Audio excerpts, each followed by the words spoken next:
शिक्षाओं का अनमोल ये खजाना हर दिल पे लिख दिया है, हर दिल पे लिख दिया है जिंदगी का अफसाना। अमूल्य रतन, अमूल्य रतन, अमूल्य रतन। ये श्रृंखला सर्व आत्माओं के पिता परमात्मा शिव के द्वारा उच्चारित महावाक्यों के संकलन पर आधारित है। ओम शांति। गॉडलीवुड स्टूडियो द्वारा प्रस्तुत अमूल्य रत्न में आप सभी का हार्दिक स्वागत है। कबीर जी ने कहा है, काल करे सो आज करे सो अब, पल में परलय होएगी, बहुरी करेगा कब। कब यानी पोस्टपोन करने के संस्कार अक्सर इंसान को बहुत ज़्यादा नुकसान पहुंचा देते हैं और इस संस्कार को दूर करना, परिवर्तन करना इतना भी सहज नहीं है। आज ईश्वरीय महावाक्यों द्वारा हम इसी संस्कार की गहराई को समझेंगे और इन महावाक्यों के स्पष्टीकरण के लिए हमारे मध्य हैं प्रजापिता ब्रह्मा कुमारिस ईश्वरीय विश्वविद्यालय के वरिष्ठ राजयोगी शिक्षक आदरणीय राजू भाई साहब। फिर सब आपका आज के एपिसोड में बहुत बहुत स्वागत है। ओम शांति। तो सब आज हम बात करेंगे 8 नवंबर 1981 के महावाक्यों पर, जिसका टॉपिक है अंतर संपन्न करने का साधन, तुरंत दान महापुण्य। परमात्मा कहते हैं कि बाप बच्चों के गुण मालाओं को देख रहे थे। कोई बच्चों की सिर्फ नेकलेस के मौफिक माला थी और कोई बच्चों की पाँव तक लंबी माला थी। कोई बच्चों की कई लड़ियों की माला थी।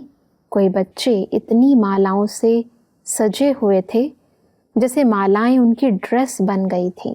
सब गुणों की इन मालाओं के इस वैरायटी स्वरूप को थोड़ा सा स्पष्ट करें। जब भी देवी देवताओं को मालाएं पहनाते हैं तो कोई मालाएं छोटी होती हैं, कोई बहुत लंबी पैर तक होती हैं, कई लड़ियों की मालाएं होती हैं और कईयों के पूरी मालाओं से ही पूरा श्रृंगार जैसे हो जाता है, जैसे वो ड्रेस के रूप में पहना देते। तो परमात्मा कह रहे हैं ये जो यादगार में मालाएं पहनाई जाती हैं, मालाएं कौन सी चीज़ की निशानी है? फूलों की मालाएं नहीं हैं, ये गुणों की मालाएं हैं। संगम युग पर एक एक बच्चे के अंदर कितने गुण हैं, ब्रह्मा बाबा उसको विशेष देख रहे हैं। कौन से बच्चे के पास नेकलेस जैसी, गले जैसी माला है, कोई के पास बहुत सारे गुण हैं, नीचे तक पैरों तक वो माला, इतने गुण हैं, उनकी माला लंबी होती गई। कईयों की कई लड़ियाँ, माना कितनी लड़ियों की मालाएं बना दी, कईयों के ड्रेस जैसे, माना अनेक गुण आ गए बच्चे के अंदर जी। तो ब्रह्मा बाबा जब देख रहे हैं तो शिव बाबा अलग से पूछ रहे हैं कि आप आज क्या देख रहे हैं? तो ब्रह्मा बाबा कहता है जो आपका कार्य वही मेरा कार्य।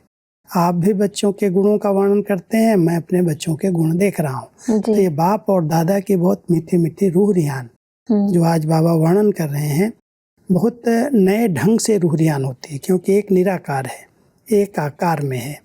कैसे रूह रियान करेंगे? एक बार मैंने खास गुलजार दादी से बात पूछी कि दादी निराकार और ब्रह्मा बाबा आकार में दोनों आपस में बात कैसे करेंगे?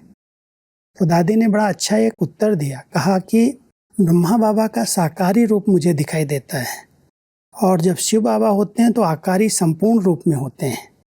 वैसे ब्रह्मा ही संपूर्ण अव्यक्त बने हैं, लेकिन जब रूह रियान का रूप दिखाते हैं तो एक साकार में जैसे ब्रह्मा बाबा बैठा है और एक अव्यक्त जो फरिश्ता रूप है, जो संपूर्ण रूप है, जिसको सूक्ष्म वतन में पहले पहले बाबा ने इमर्ज किया है, उस स्वरूप से शिव बाबा बात कर रहे हैं उनसे।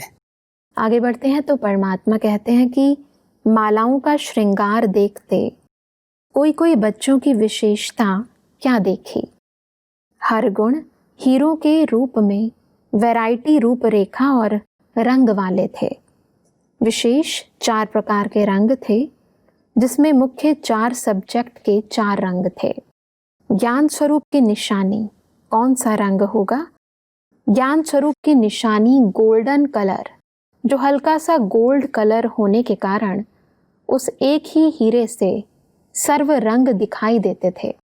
एक ही हीरे से भिन्न भिन्न रंगों की किरणों के मुआफिक चमक दिखाई देती थी। दूर से ऐसे अनुभव करेंगे जैसे सूर्य चमक रहा है और यह उससे भी सुंदर सूर्य है। जब परमात्मा अपने बच्चों के गुण देखते हैं तो सबसे मुख्य जो गुण है ज्ञान, ज्ञान, योग, धारणा और सेवा, 4 सब्जेक्ट परमात्मा ने हम बच्चों को पढ़ाई। तो ज्ञान के गुणों की जो गोल्डन लाइट दिखाई है, परमात्मा कहते हैं कि जिसके पास ज्ञान है, ज्ञानवान व्यक्ति योग में सहज रह सकता है। और जब ज्ञानी योगी आत्मा बन जाती है तो उसके जीवन में धारणाएं अपने आप आने लगती हैं जी और धारणाओं के आधार से सेवा होती है। जी। परमात्मा ज्ञान सागर हैं और ज्ञान सागर की जो किरणें हैं, वो गोल्डन किरणें जब आत्मा के ऊपर आती हैं तो ज्ञान स्वरूप आत्मा उन किरणों को ग्रहण करके उन किरणों के आधार से सब जो भी और विशेषताएं हैं और गुण हैं, उनमें जैसे वो किरणें जा रही हैं। तो जो ज्ञानी तो आत्मा है, जिसके पास गोल्डन कलर की लाइट है, जो परमात्मा की किरणें आई, वो किरणें रिफ्लेक्ट होकर के योग, धारणा और सेवा को भी आगे बढ़ा देती हैं। जी। ज्ञान एक फाउंडेशन है, इसलिए भगवान ने कहा है ज्ञानी तू आत्मा मुझे अति प्रिय है। जी लेकिन ज्ञान सुनाने वाला नहीं, ज्ञान स्वरूप बनने वाला, जी। जिसके जीवन में वो गोल्डन माना पवित्रता की लाइट आ गई, ज्ञानी तू आत्मा बन गई।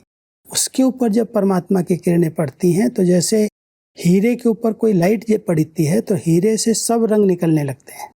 ऐसे ही जब आत्मा ज्ञान स्वरूप बन जाती है और परमात्मा की लाइट उसको मिलती है तो सारे गुण फैलने लगते हैं चारों तरफ से, और हर एक जो अन्य गुण हैं वो भी अपनी विशेषता में चमकने लगते हैं।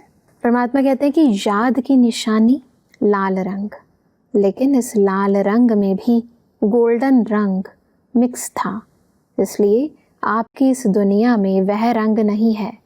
कहने में तो लाल रंग आएगा, क्योंकि जो परम धाम घर का रंग है जी, उस रंग को हम योग कक्ष में रखना चाहते हैं।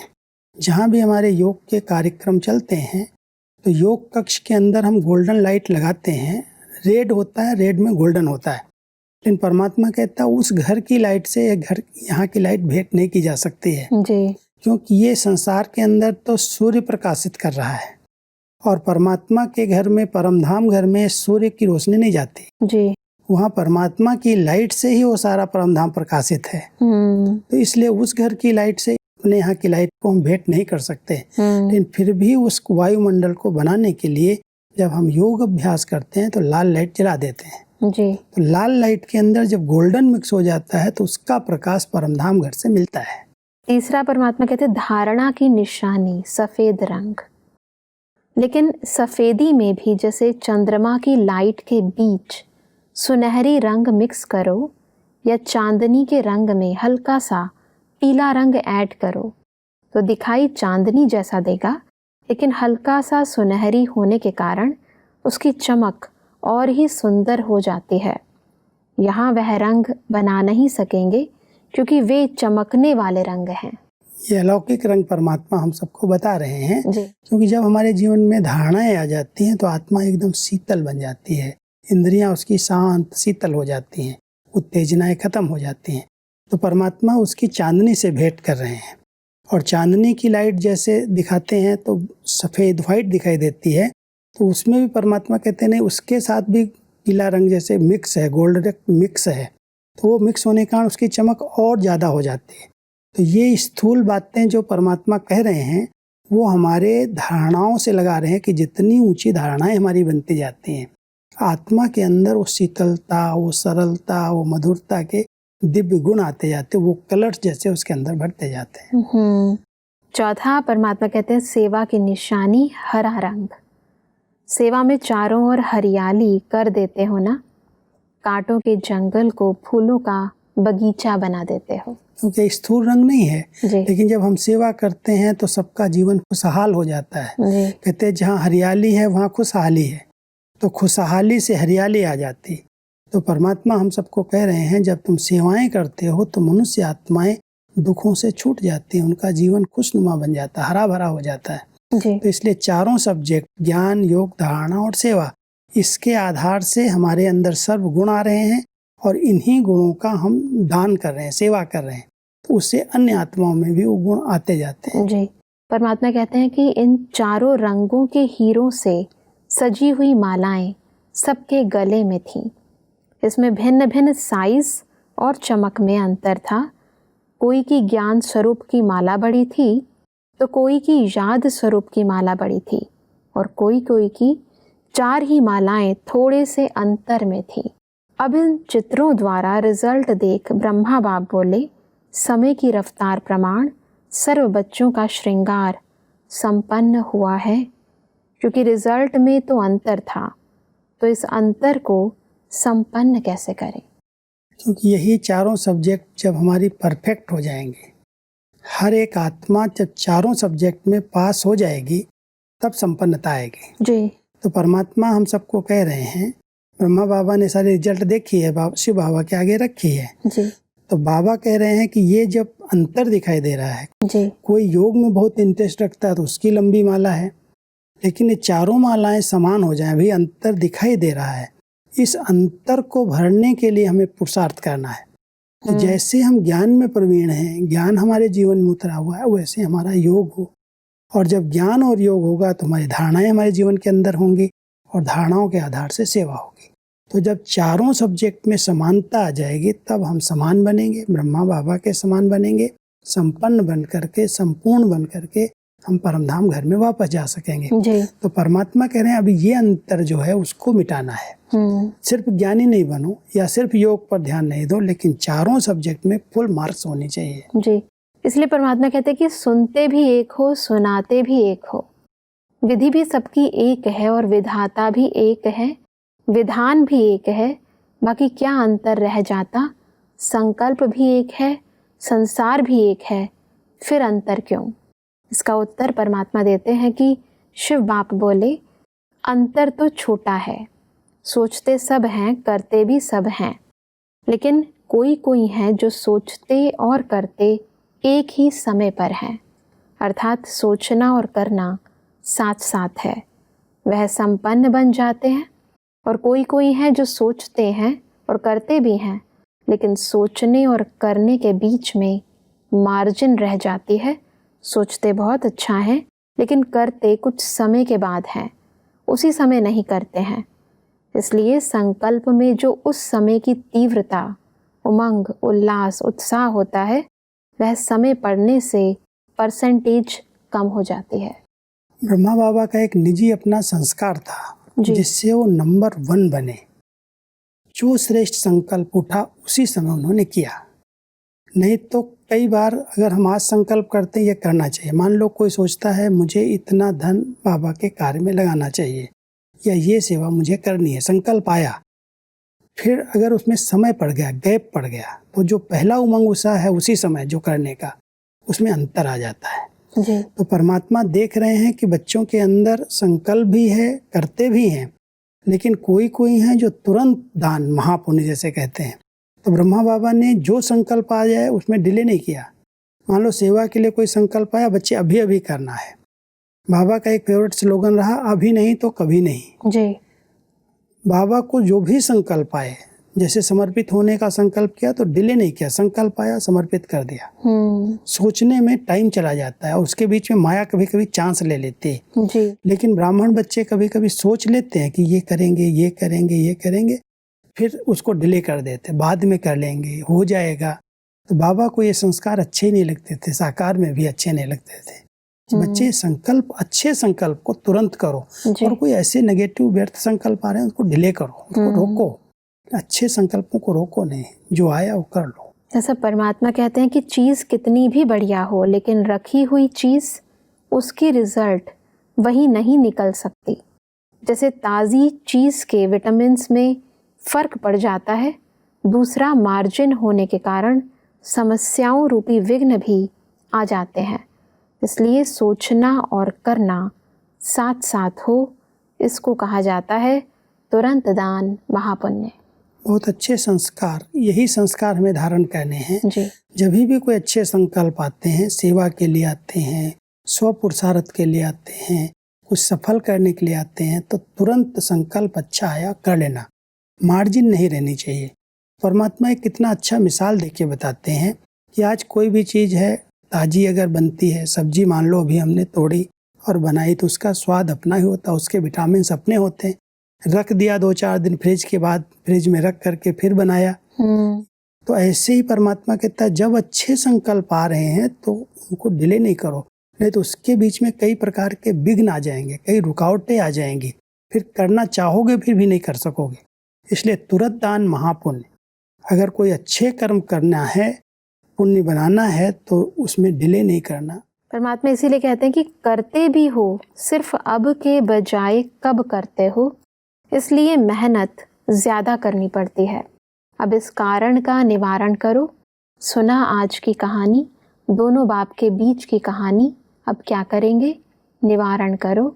निवारण करना ही निर्माण करना हो जाएगा, तो स्व में भी स्वनिर्माण और विश्व में भी नवनिर्माण। एक निर्माण स्थिति बन जाए, बहुत नम्रचित स्थिति जिसको हम कहते हैं। और दूसरा, मुझे विश्व नव निर्माण का कार्य करना है जी। इतने बड़े विश्व का नव निर्माण हो, उसके लिए निर्माणता का गुण चाहिए। और परमात्मा कह रहे हैं कोई भी बातें हैं उनको कारणों को नहीं सोचो। कारण तो अनेक हो जाते हैं, कई बातें होती हैं, क्या ये कारण है, ये कारण है। परमात्मा कहता है कारण तो अनेक हैं, लेकिन उसका निवारण क्या है, उसका हल क्या है, वो अपने आप सोचो, निकालो, और जो संकल्प आता है वो अच्छा कर्म कर लो।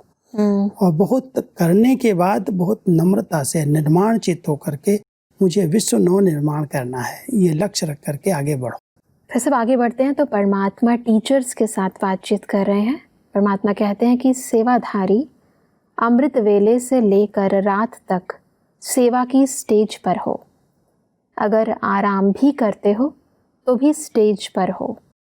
स्टेज पर भी सोने का पाठ बजाते हैं ना, सबकी नज़र होती है कैसे सोए हुए हैं।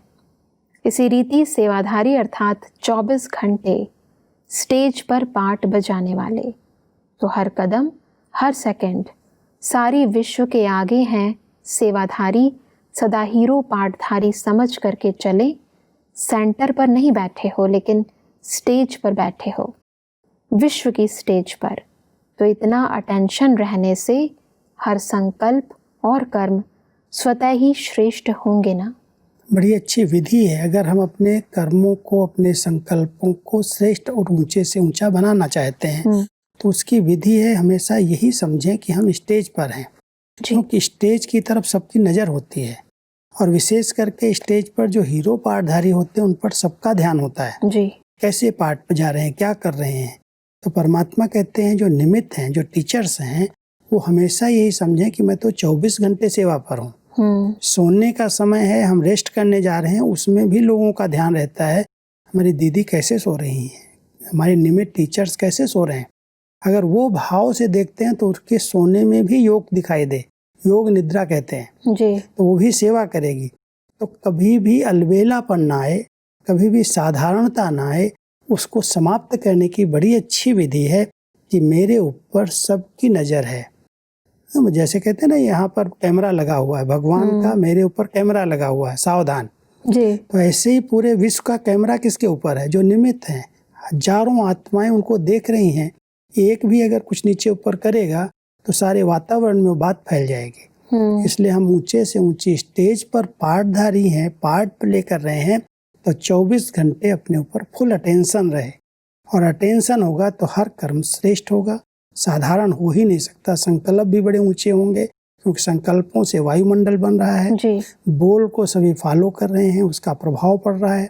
और जो हम कर्म कर रहे हैं उसे कई आत्माएं सीख रही हैं, प्रेरणाएं मिल रही हैं। तो हमें अपने हर संकल्प, बोल और कर्म पर ध्यान देना है, क्योंकि हम एक ऊंचे से ऊंची स्टेज पर, ब्रह्मा कुमारी जी स्टेज ही सबसे ऊंची स्टेज है इस समय जी। सारे दुनिया की नजर है कि ये लोग क्या कर रहे हैं। इसीलिए परमात्मा कहते हैं कि सदा अपने को पूज्य आत्मा समझो। तो पूज्य आत्मा अर्थात पावन आत्मा कल्प कल्प पूज्य है। पूज्य समझने से संकल्प और स्वप्न भी सदा पावन होंगे, क्योंकि पूज्य बनने का आधार ही है प्योरिटी, पवित्रता जी। तो जब हम पूज्य आत्मा हैं, इस सम्मान में रहते हैं, तो पूज्य आत्मा माना हमारे संकल्प भी बहुत पवित्र हैं, बड़े शुद्ध हैं, हर आत्मा के कल्याण के प्रति हैं। अब पूज्य देवी देवताओं के मंदिर में हम जाते हैं, मूर्तियों के आगे जाते हैं, तुम्हारी कितनी ऊंची भावनाएं होती। कैसा भी पतित विकारी भी अगर जाता है तो माँ के रूप में, देवी के रूप में उसको देखता है, उसकी भावनाएं चेंज हो जाती हैं। तो परमात्मा कहते हैं पूज्य बनने का आधार पवित्रता है। जी। तो जितनी आप अपने इस सम्मान में रहते हैं कि मैं पूज्य आत्मा हूँ, उतने आपकी पवित्र जीवन बनती जाती है। पवित्रता के आधार से पूज्य बनते हैं और पूज्य की स्मृति से हमारी पवित्रता की स्टेज ऊंची हो जाती है। बिल्कुल भाई साहब, आज हमने समझा कि हमें ब्रह्मा बाबा के समान कब को अब में परिवर्तित करना है और महापुण्य का सौभाग्य जमा करना है। सब स्पष्टीकरण के लिए आपका बहुत बहुत धन्यवाद। दर्शकों, आज के एपिसोड में हमने समझा कि हमें ज्ञान, योग, धारणा और सेवा, इन चारों सब्जेक्ट्स में संपन्न बनना है। परमात्मा ने कहा कि हमारा सोचना और करना दोनों साथ साथ हो, तभी हम सर्वगुण संपन्न बन सकते हैं। इसी को कहते हैं तुरंत दान महापुण्य। हमें अमृत वेले से लेकर रात तक हीरो पाठधारी समझकर इस विश्व रंगमंच पर पाठ बजाना है, तभी हमारे कर्मों व हमारे बोल पर नेचुरल अटेंशन होगा। दर्शकों, आज के एपिसोड से संबंधित यदि आपके मन में कोई प्रश्न है तो आप हमें ईमेल कर सकते हैं। हमारा ईमेल आईडी है amulyaratna@godlywoodstudio.org। अगले एपिसोड में एक और अव्यक्त वाणी के साथ आप सभी के समक्ष हम फिर हाजिर होंगे। तब तक के लिए लेते हैं इजाजत। ओम शांति। मुख्य सार: पुण्य और महापुण्य में अंतर। सोचना और करना साथ साथ हो तो महापुण्य, नहीं तो पुण्य। 4 सब्जेक्ट के 4 रंग। ज्ञान स्वरूप की निशानी गोल्डन रंग, याद की निशानी लाल रंग, धारणा की निशानी सफेद रंग और सेवा की निशानी हरा रंग। स्वयं को पूज्य आत्मा समझने से संकल्प और स्वप्न में भी पावन होंगे। कारण का निवारण करना ही निर्माण करना है। स्व में भी नव निर्माण और विश्व में भी नव निर्माण। अधिक जानकारी के लिए संपर्क करें Amulya Ratan Godlywood studio, Manmohini Van, Shantivan post, Abu road 307510, district Sirohi, Rajasthan. Email ID है amulyaratn@godlywoodstudio.org। इस श्रृंखला को प्रजापिता ब्रह्मा कुमारीज ईश्वरीय विश्वविद्यालय के सेवा केंद्रों पर क्लास में नियमित रूप से चलाने के लिए गॉडलीवुड स्टूडियो से संपर्क करें।